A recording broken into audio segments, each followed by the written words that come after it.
Қайырлы күн, құрметті оқырмандарым. Бүгін осындай әдемі, дәмді, жұп-жұмсақ рулет дайындайтын боламыз. Жасалу жолы өте оңай. Ең алдымен менің каналыма тіркеліп, видеоны соңына дейін көріп, лайк басып, комментарий жаза отырыңыздар. 2 ыдыс дайындап қоямыз. Бір ыдысқа жұмыртқаның ақ уызын, екінші ыдысқа жұмыртқаның сарысын салып отырамыз. Екеуін бөліп салып алғаннан соң, шекерді өлшеп дайындап алып, жартысын жұмыртқаның сарысы салынған ыдысқа саламыз. Жартысын жұмыртқаның ақ уызын осылай миксерлеп отырып, осылай бөліп салып отырып миксерлейміз.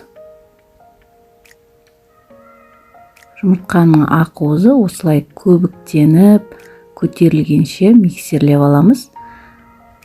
Енді екінші жұмыртқаның сарысы салынған ыдыстың үстіне шекерді салдық және май құйдық. Барлығын өлшеп дайындап алған болатынмын. Оның үстіне сүт құйдық. Тағы да миксерлейміз. Және құрғақ ингредиенттер ұн мен разрыхлительді осылай елекке салып, араластырып,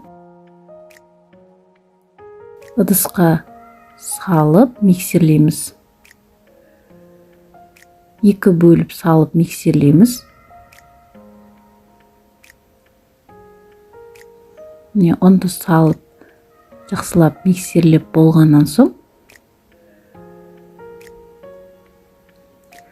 оның үстіне дайындап қойған көбіктенген ақ уызды осылай салып,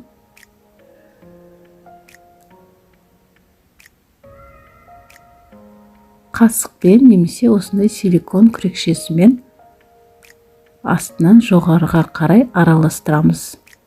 Миксерлеуге болмайды, міндетті түрде қасықпен араластыру керек. Болмаса, біздің қамырымыз пышный болмай қалады. Енді ыдысқа пергамент төсеп, табамызға осылай жан-жағының барлығына жеткізіп жағып шығамыз және 180 градуста 15 минут пісіріп аламыз. Енді бетіне жағатын шоколадымызды дайындаймыз. Шоколадқа сары майды салып, водяной баняда бір келкі етіп ертіп аламыз. Міне біздің рулетіміздің коржы дайын болды, жұп-жұмсақ, әп-әдемі. Енді осыны пергаменттен осылай ажыратып аламыз да, ыстықтай ортасына орамал қойып, бос қылып, қатты тығыздамай ораймыз. Суығанша осылай қойып қоямыз. Суығаннан кейін қайтадан ашып, ортасына кез келген начинка салсаңыздар болады. Тіпті қою варенье жақсаңыздар да болады. Джем жақсаңыздар болады. Мен вареная сгущенка жағып қойдым. Енді үстіне ертілген дайындап қойған шоколадымызды жағып, әдемілік үшін сахарный пудра септім. Тура осы рецептпен жасап көріңіздер, өте оңай, жұп-жұмсақ, балаларыңызға өте қатты ұнайды. Қонақ келгенде де осылай жасап берсеңіздер, қонақтарға да ұнайтынына сенімдімін. Керемет дәмді. Сіздерге видео рецепт ұнаған болса, WhatsApp желісіне таратып қоюларыңызды сұраймын. Видеоны соңына дейін көргендеріңізге рахмет. Сіздермен бірге болған Гүлнұр Темировна.